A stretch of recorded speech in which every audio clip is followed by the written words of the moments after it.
hari ini, yaitu yang menjelaskan tentang mandi yang disunahkan. Kalau kemarin kita menjelaskan tentang fardu-fardunya mandi, sekarang adalah tentang masalah mandi yang disunahkan. Mandi wal iktisalu masnunatun sab'atu asyara Islam. Mandi yang disunahkan itu ada 17. Ada 17 mandi yang disunahkan. Yang pertama yaitu mandi di hari Jumat. Sebelum kita melakukan sholat Jumat, bagi orang laki-laki itu disunahkan terlebih dahulu, yaitu mandi di hari Jumat untuk melakukan sholat Jumat. Untuk wanita juga itu disunahkan, karena wanita itu masih mempunyai kewajiban yaitu sholat duhur. Tapi kalau seorang wanita mau sholat Jumat itu nanti disunahkan kalau memang tidak ada fitnah. Yang kedua yaitu mandi di hari raya, baik itu hari raya Idul Fitri ataupun hari raya Idul Adha. Sebelum kita berangkat sholat Id, kita disunahkan untuk melakukan mandi.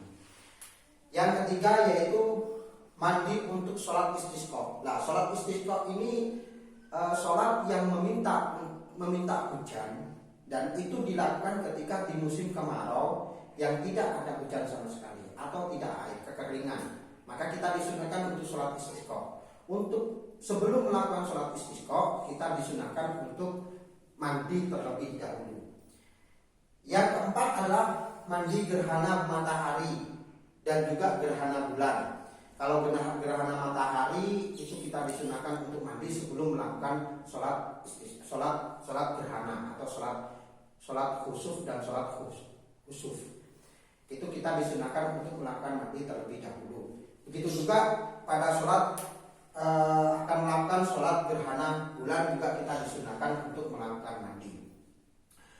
Yang keenam adalah mandi dikarenakan masuk Islam. Ini ya.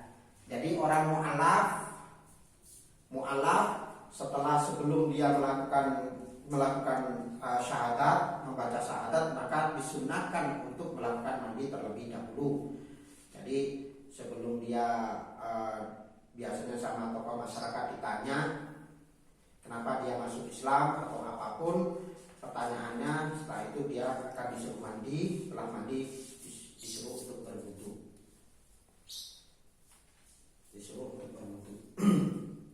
Yang ketujuh, jadi ini dilakukan oleh orang mu'alaf.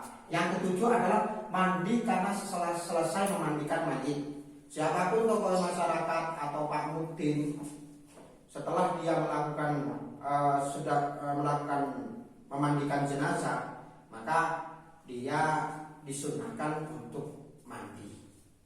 Yang kedelapan adalah mandi karena sembuh dari penyakit gila. Orang yang sembuh dari penyakit gila itu juga disunahkan untuk mandi.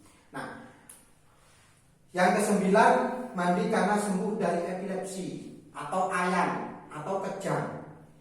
Ini juga setelah sembuh dari epilepsi maka disunahkan untuk mandi.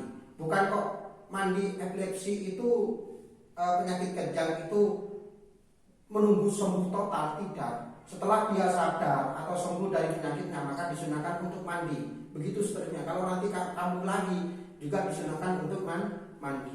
Maka ada sebuah keterangan dari makalah ulama itu mengatakan bahwasannya jika penyakit epilepsi setelah dia sembuh kok langsung mandi, maka kemungkinan besar epilepsinya akan sembuh total. Jadi cara menyembuhkan untuk penyakit epilepsi ataupun penyakit ayan itu dengan cara yaitu setelah dia sembuh dari atau sadar dari ayannya, maka dia disunahkan untuk melakukan mandi. Yang ke-10 adalah mandi ihram. Ketika dia mau melakukan ihram maka disunahkan untuk mandi. Yang ke-11 mandi masuk Mekah. Untuk masuk kota Mekah juga disunahkan untuk mandi. Yang ke-12 yaitu wukuf di Arafah. Nah, wukuf di Arafah ini juga kita disunahkan untuk mandi. Yang ke-13 adalah mandi karena mabit di Musdalifah. Jadi menginap di Musdalifah itu disunahkan untuk mandi. Yang ke-14 mandi karena melontarkan jumroh. Untuk melontar jumroh, kita sebelum melontar jumroh itu kita disunahkan untuk mandi. Yang ke-15 adalah mandi karena tawaf. Artinya yaitu ketika mau melakukan tawaf keliling Ka'bah itu kita disunahkan untuk mandi. Terus yang ke-16 adalah mandi karena saki. Jadi saki berjalan kecil-kecil mulai dari sofa sampai Marwah itu juga nanti disunahkan untuk mandi. Yang ke-17 yang terakhir adalah mandi karena masuk kotanya baginda Nabi Muhammad SAW, yaitu kota Madinah. Jadi kita masuk kota Madinah, kota Mekah itu disunahkan untuk mandi. Mulai dari 10 sampai 17 ini dilakukan ketika kita akan melakukan umroh ataupun melakukan haji. Jadi mudah-mudahan kita bisa melakukan yang mulai dari nomor 10 sampai nomor 17. Nah, jadi kalau nomor 10 sampai 17 itu dilakukan ketika di kota Mekah, atau ketika kita mau melakukan haji atau umroh. Jadi dari pembahasan ini bisa kita simpulkan bahwasanya mandi itu disunahkan, apalagi mandi di hari Jumat. Ini yang sering kita lakukan. Atau mandi dikarenakan kita akan melakukan sholat Id atau sholat hari raya. Nah, itu yang sering setiap tahun kita lakukan. Untuk yang lain-lain ini mungkin tidak bisa kita lakukan secara rutin, tapi yang rutin untuk mandi hari Jumat dan mandi di hari raya ini mari kita lakukan, mari kita istiqomahkan, dan mudah-mudahan pelajaran pada hari ini bisa bermanfaat dan tolong bagi teman-teman siswa SMP Arifah 2 untuk mencatat, menulis apa yang akan dipapan tulis ini.